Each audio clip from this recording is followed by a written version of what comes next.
Hey guys, welcome back to the channel. It's your one and only Lady Jackson, bringing you this update as it is hot. So of course, there you have it.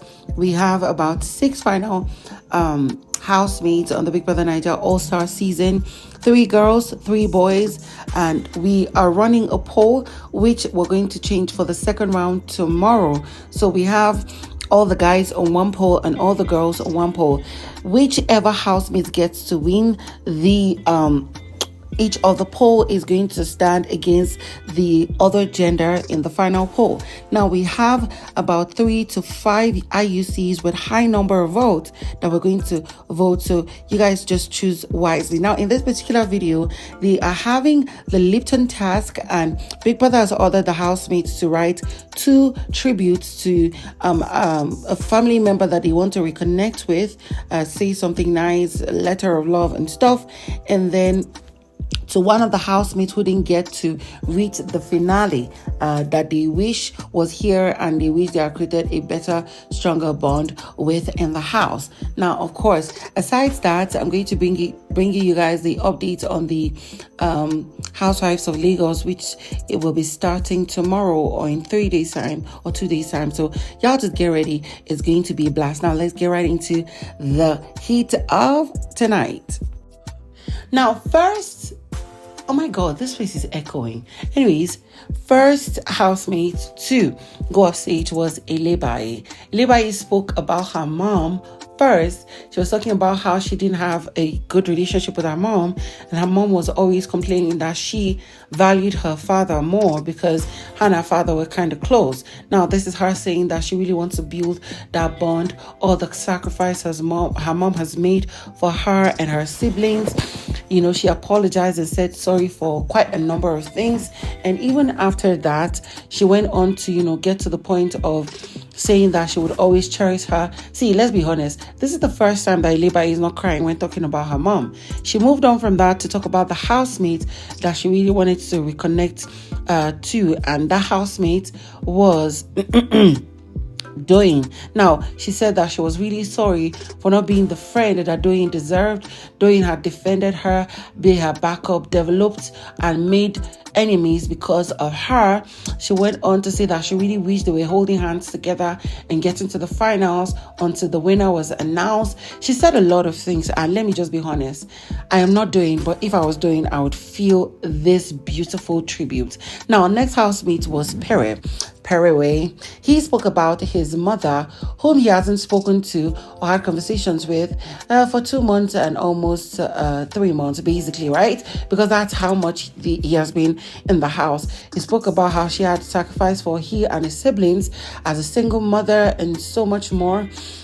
He spoke about a number of things, and then, told her how he would want to come out of the house and get to hug her once more and talk about a lot of things, and him bearing his heart out to his loving mother. Now, of course, he moved on to talk about the housemate he values and misses and wish they had gotten to the finale with, and that is Kim. He had spoken about how they met years ago, how he had done things without, thinking twice, how she always had his back, and how she showed that she cared about him.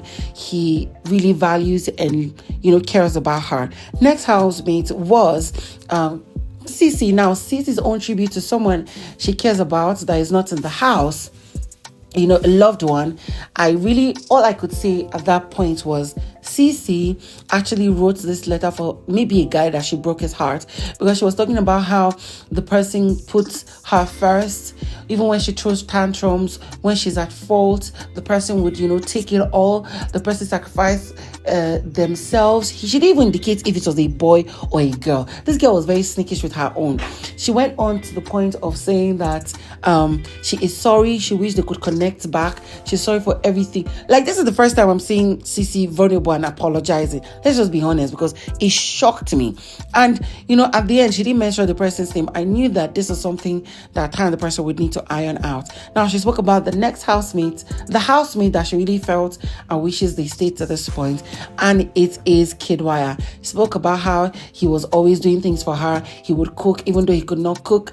She would, shut him down, but he was always coming around her, and she went on to say that she hoped she would get him to buy her the island he had promised her. And this was just giving me the vibe of what we saw in that first day. Y'all remember that when they first came into the house, Kidwaya told her that if she would take this challenge, the both of them would leave that house that same day, and he would give her the 120 million. I think at this point she actually regrets it.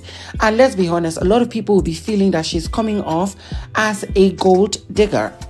Next housemate to come up stage was Adekunle. Now, Adekunle had to speak about a friend he had known from school in 2015. Now, it's been 8 years. They built an amazing bond. They did things together, supported each other. According to him, this is a friend that literally knows or does things even better than him. It's coming off as, I'm like one of the best people in the planet, but if there's anybody or a number of people that were better than me, this friend is. Now, the same friend is named Adi. Why do I feel like it is either him or a girl that hid the name to be Adi? But whatever it is what it is, right?